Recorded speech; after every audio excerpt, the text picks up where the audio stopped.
I recently converted my bike to an e-bike, and initially it was working fine, but after several rides in the mountains, I started to get some jamming in the chain, and I couldn't figure it out. It's causing the chain to have issues, so the chain, something happens that it gets sidetracked and locks up, like the bottom and the top of the chain lock up. I went on a test ride and filmed it to help me pinpoint the problem.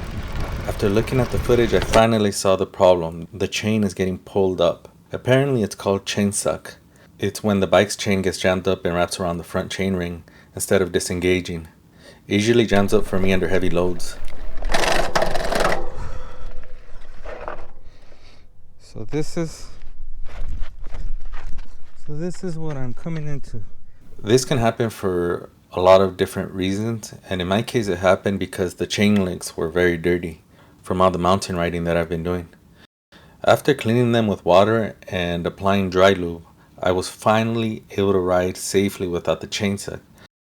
I use dry lube because I tend to ride in dry and dirty environments.